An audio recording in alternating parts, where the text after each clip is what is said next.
Nana, good morning. ఈ యొక్క after a lockdown, or you can say after this pandemic situation, you all know due to corona, you have not written 10th class public exam, you have not written intermediate first year exam. In your mind, you will have an idea in such a that this year also corona will grow in such a way that we will pass inter second year. Such idea will be there in your mind. For that I want to clarify.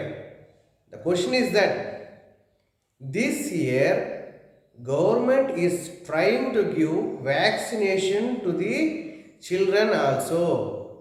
So on that base, most probably you all will get vaccination during the month of January to March. I think in this period you all will get. Why I am saying is that once you all get vaccinated, there is no question of examination postponement or cancellation. So in such a scenario, you all should listen the lesson, you all should study well, then only you will pass. Further, I can clarify one more issue is that the marks which you acquire this academic year will be very essential and important for your entire life, because 10th class no marks, intermediate first year no marks, intermediate second year you are going to write in March 22. It's sure that marks will define your talent, will define your knowledge. So you should be careful right from today onwards and read the subject and read the lessons very carefully, keeping in your mind that exams will be there for this academic year and you are going to write a intermediate second year exam sure. There is no deviation in such a case.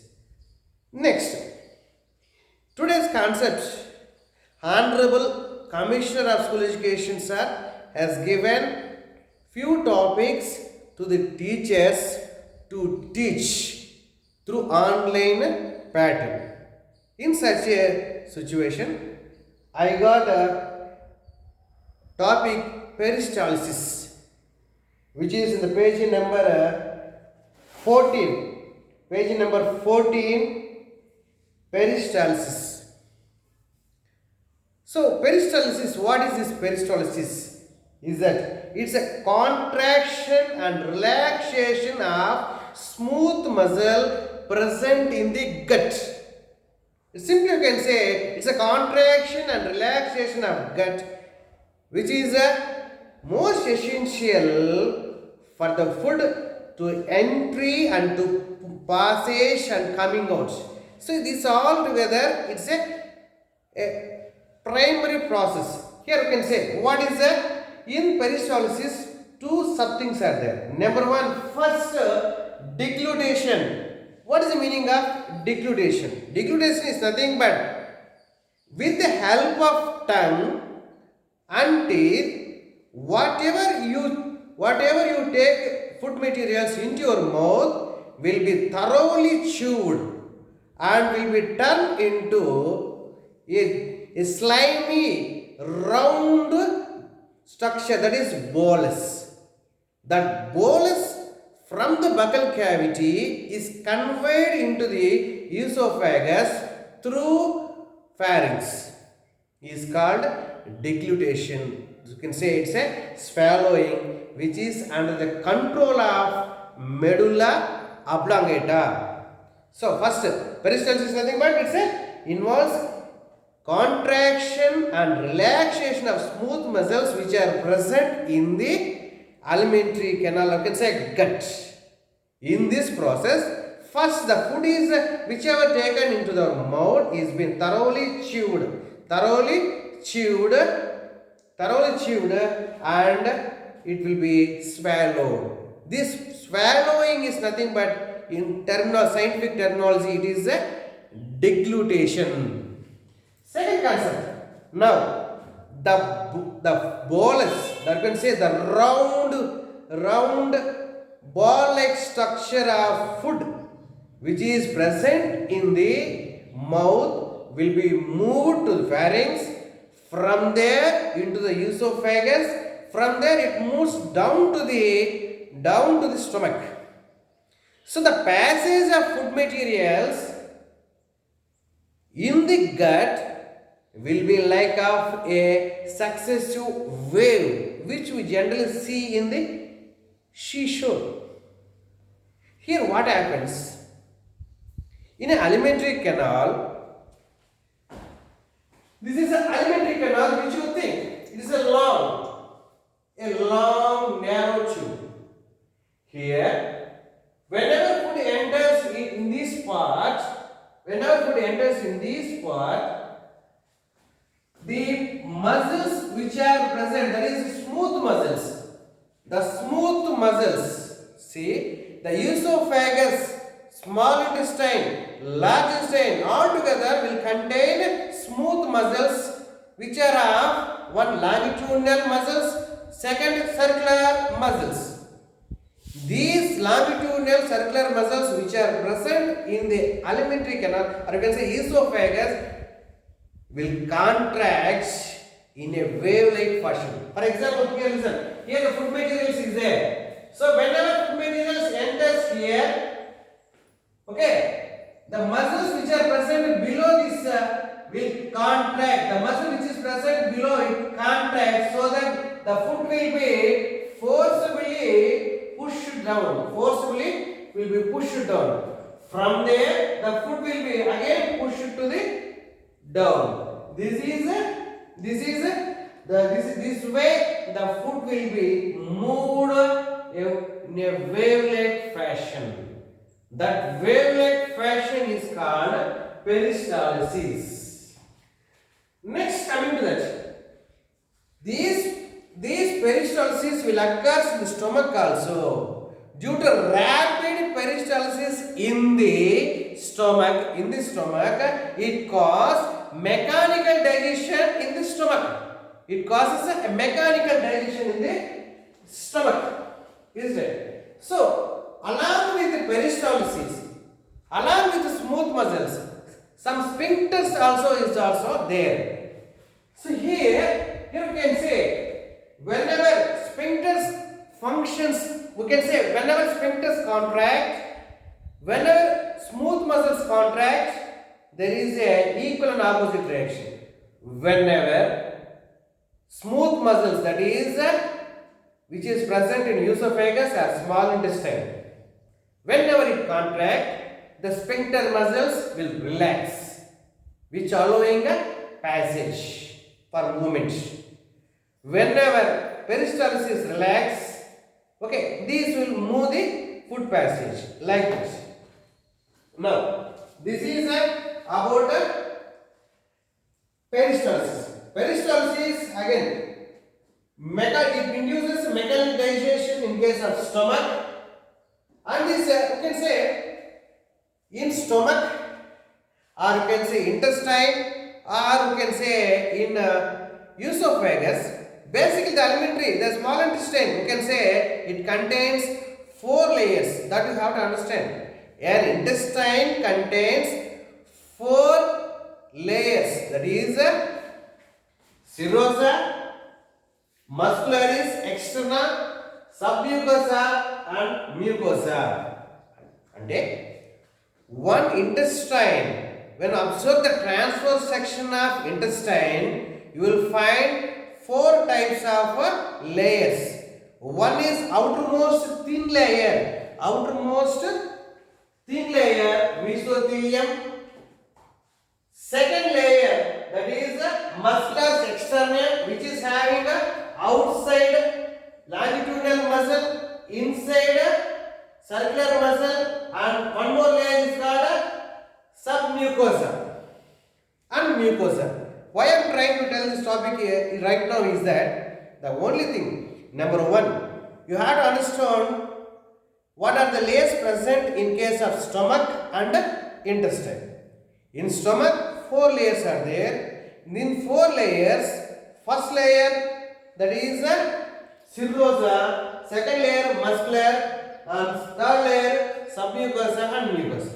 Okay, now the first layer, that is serosa, is a thin mesothelium layer. Second layer, somewhat muscular in nature, which is having 2 types of muscles. One is longitudinal muscles. So longitudinal muscles is nothing but, for example, understand this is an intestine. This is an intestine. This is an intestine. See, the first layer, that is a layer will be longitudinal muscle. Second, inside that layer there will be circular layer which will be present as it is. Is it moving? Okay, this will be the longitudinal muscles. Inside it which is passing here will be circular muscle. Isn't it? So you can say this is an intestine, outermost serous layer which is very thin. Second, external, that is a muscular layer. First longitudinal layer, inside circular layer.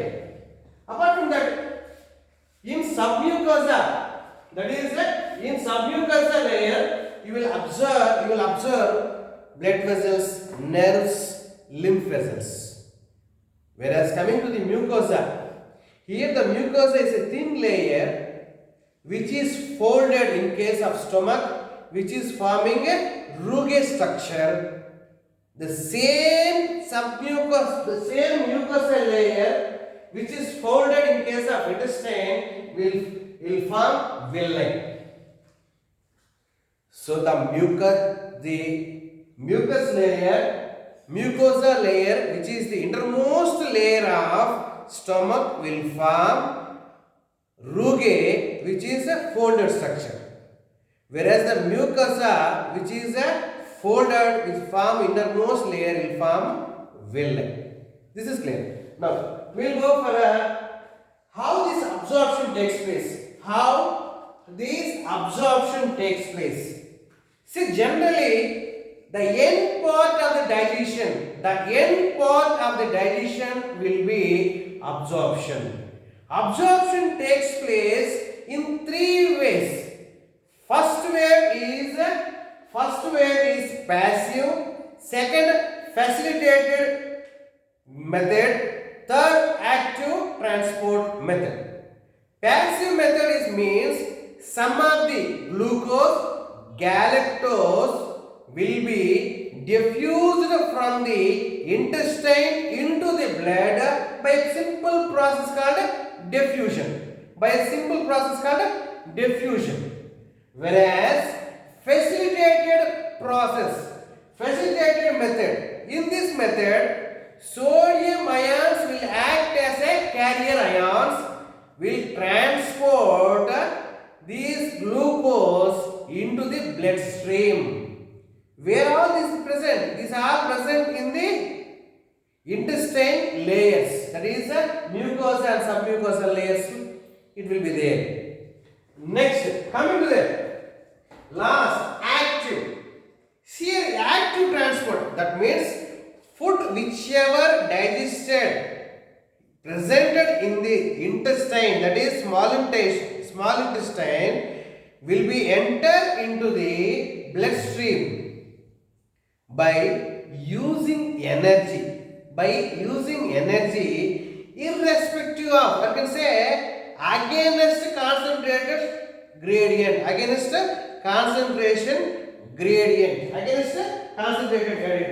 That means the glucose content will be somewhat lesser when compared to that of bloodstream.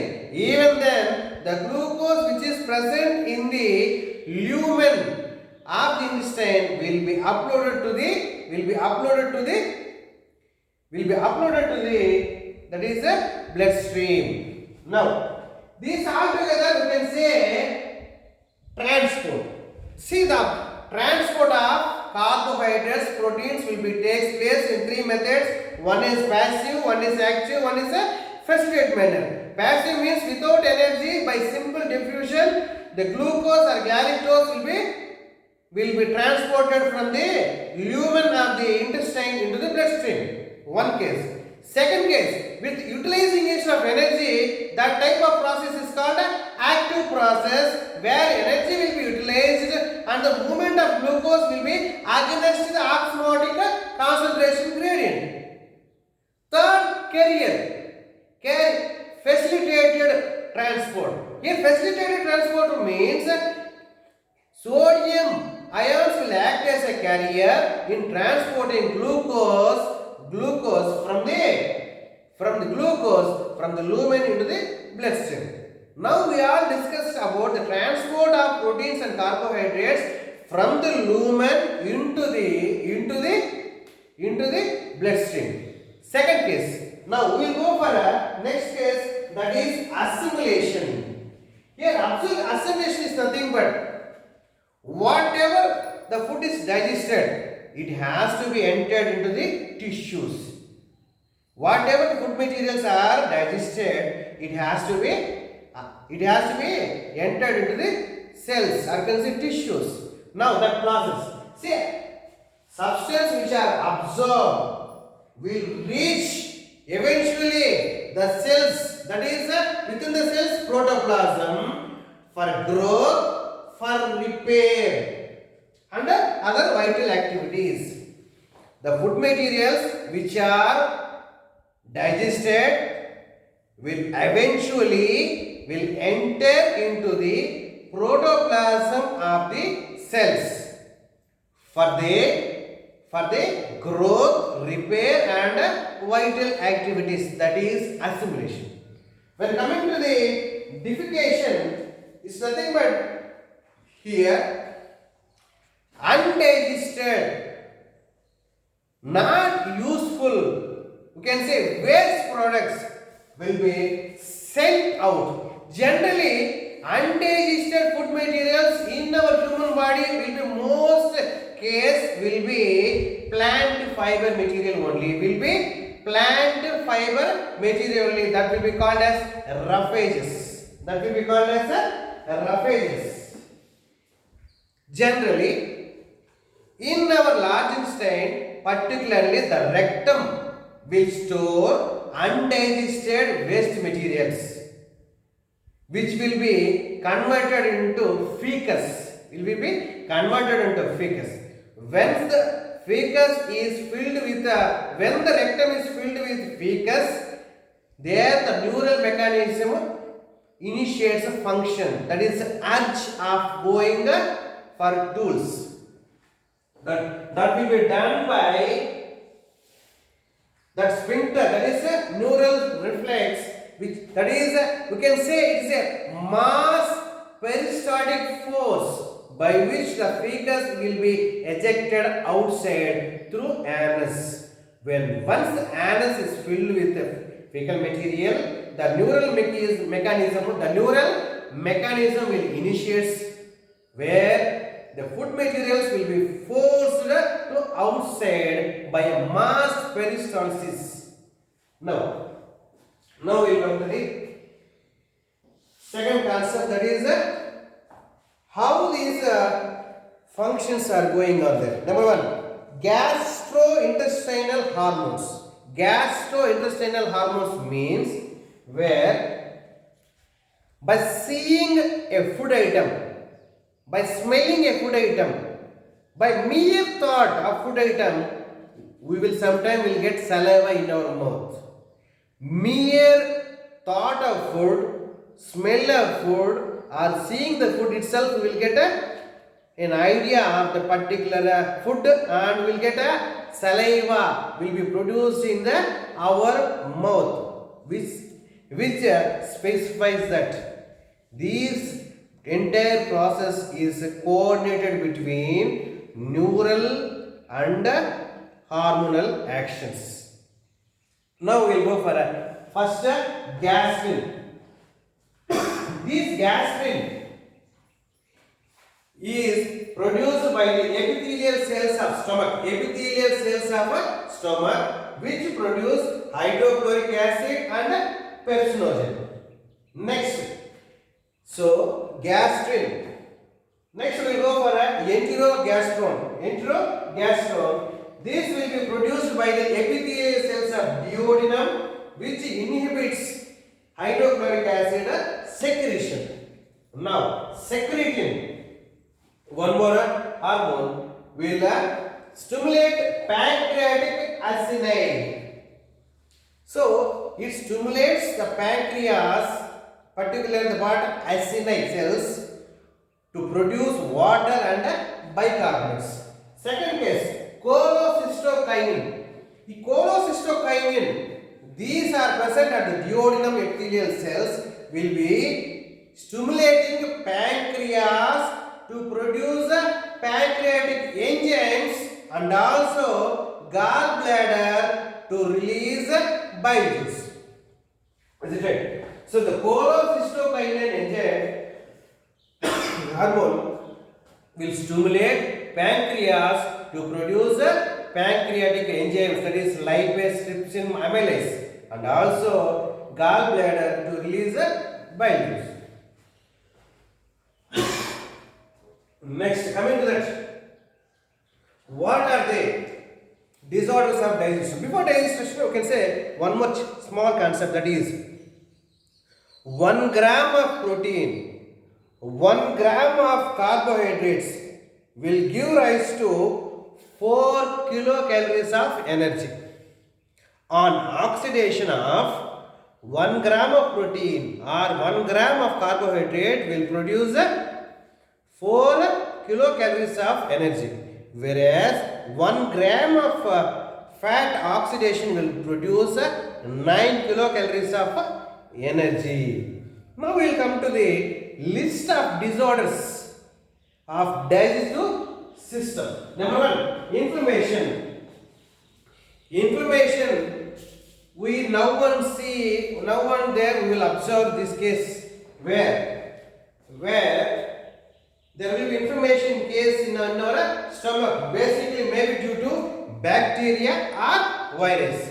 In some cases, some parasites also will cause inflammation, that is we can say tapeworms, which you are studied in first class, in first year intermediate, tapeworms, threadworms, hookworms, pinworms.